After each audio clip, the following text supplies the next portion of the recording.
Alors Jacques Salomé, bonjour. Est-ce que vous pouvez nous expliquer ce que sont les femmes fontaines?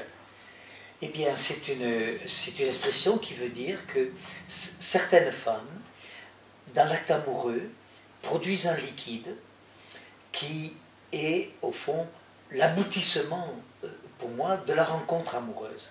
D'ailleurs, une de mes filles me l'a dit en une seule phrase, j'ai été émerveillé, elle m'a dit « Papa, quand on est fontaine, c'est quand on passe de la communication sexuelle à la communion sexuelle. » Je trouve que dans une seule phrase, elle a dit l'essentiel. Et c'est un des aboutissements pour moi de la rencontre sexuelle. Alors, autour de ce phénomène, il y a beaucoup de fantasmes, beaucoup de déformations, et sur Internet, c'est un débordement de pornographie, etc. C'est un phénomène mal connu, pour plusieurs raisons. D'abord parce que comme c'est un liquide assez abondant, il est confondu par beaucoup de femmes, elles-mêmes d'ailleurs, avec une perte d'urine. Quand ça surgit la première fois, elles ont l'impression d'avoir été incontinentes, d'où un blocage, une gêne, etc. Les réactions du partenaire, combien m'ont dit, mon mari, quand ça m'est arrivé la première fois, a fait un saut de carpe dans le lit, m'a dit ça va pas, t'es malade, ça m'a bloqué. Je suis redevenu fontaine 30 ans plus tard dans une autre relation, etc. Donc, il faut savoir que c'est un phénomène naturel et ah oui, que je dise, ce livre, L'effet source, je l'ai écrit à partir du témoignage anonyme, par Internet justement, de 320 femmes. Donc, et comme c'est anonyme, j'étais émerveillé de la liberté, de la poésie. Mes enfants ont lu, m'ont dit, mais qu'est-ce qu'elles écrivaient bien ces femmes, c'est formidable, comme elles parlent de ce phénomène avec liberté, avec poésie, etc. Donc, et alors, qu'est-ce qu'elles me disent, ces femmes? Elles disent, Jacques Salomé, pour être fontaine, il faut quand même rencontrer un sourcier, pas un sorcier, un sourcier. Et elles le disent toutes, c'est-à-dire un homme qui n'est pas pressé. C'est ça un des drames, aujourd'hui, de la communication sexuelle et des malentendus, de la souffrance qu'il y a dans beaucoup de relations de couple. Les hommes sont trop pressés. Je vais le dire très simplement. Ils sont pressés parce qu'ils sont inquiets de perdre l'érection. Donc ils vont trop vite. C'est pas grave. Si l'érection, si le sexe se ramollit, ça reviendra 2 heures après, le lendemain matin, qu'importe. Et les femmes devraient savoir ça pour rassurer l'homme. Une forme d'angoisse de performance. Voilà. Être toujours au garde à vous, comme dit un de mes fils, etc. Bon.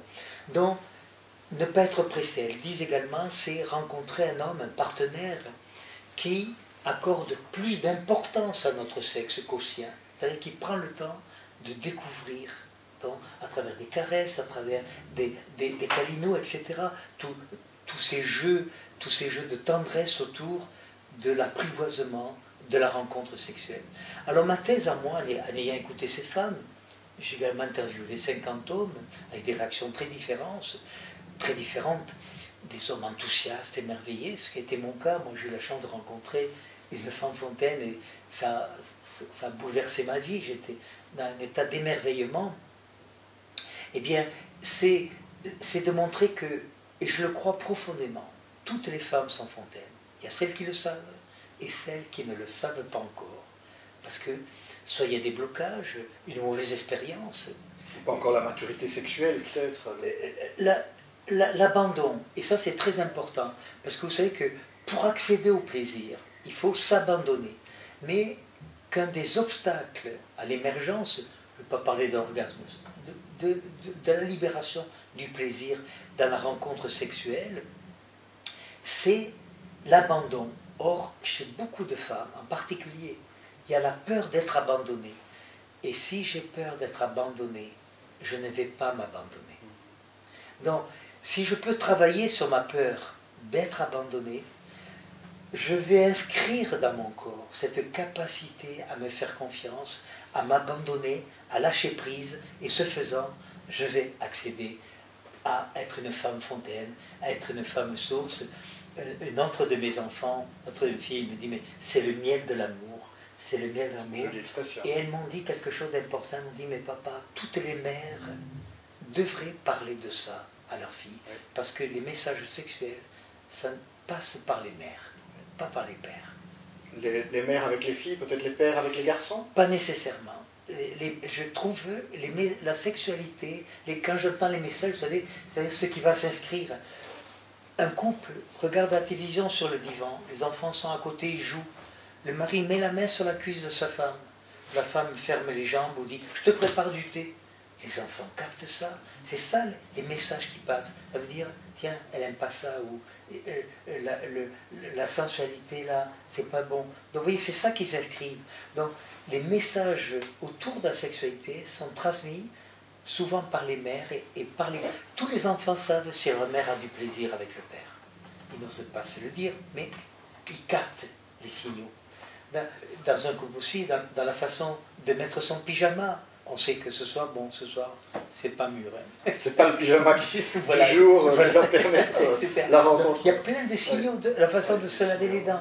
Enfin, et ce que je voudrais dire vraiment, c'est que c'est un désaboutissement de la rencontre sexuelle, de pouvoir, oui, pour une femme, de pouvoir devenir fontaine, et pour un homme, eh bien, de participer à ce miracle, à ce beau cadeau de la vie.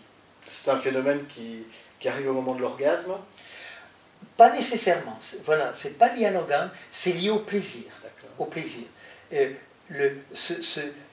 Cet écoulement, ce jaillissement, c'est comme il y a une sorte de tempête dans le sexe, d'éclatement. Voilà, d'éclatement. Je vous sens un homme particulièrement gastronomique quand on parle de sexualité. Ah, c'est une des choses les plus importantes de la vie, la sexualité, oui. Je trouve. Ah, oui, oui. C'est parce que la rencontre sexuelle, il faut le rappeler, c'est pas uniquement le pom-pom-boum-boum. C'est un creuset dans lequel vont se jeter tous les langages de la communication, langage des sentiments, langage des émotions, langage de l'inconscient, langage du corps, bien sûr, langage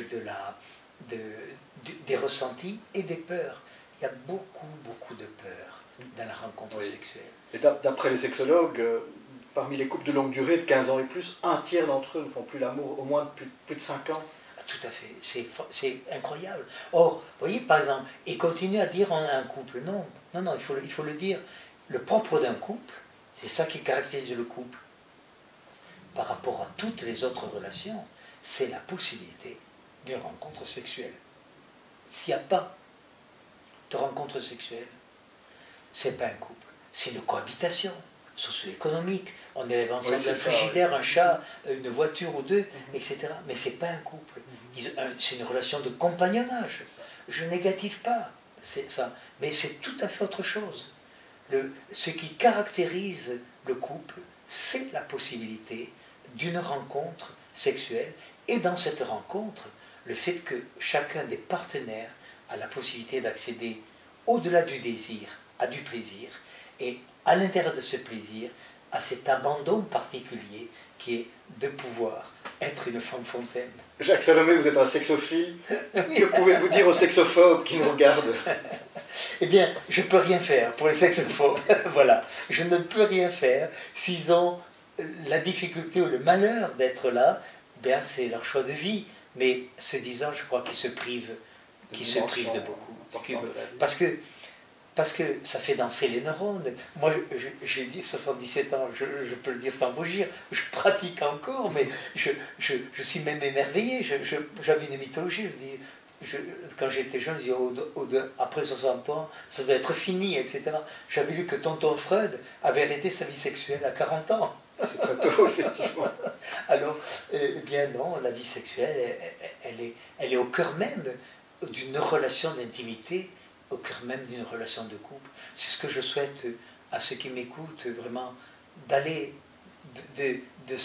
d'entendre qu'un chemin est possible dans cette direction et peut-être d'oser le prendre. Ils vont découvrir beaucoup de choses. Merci Jacques Salomé, merci beaucoup. Merci.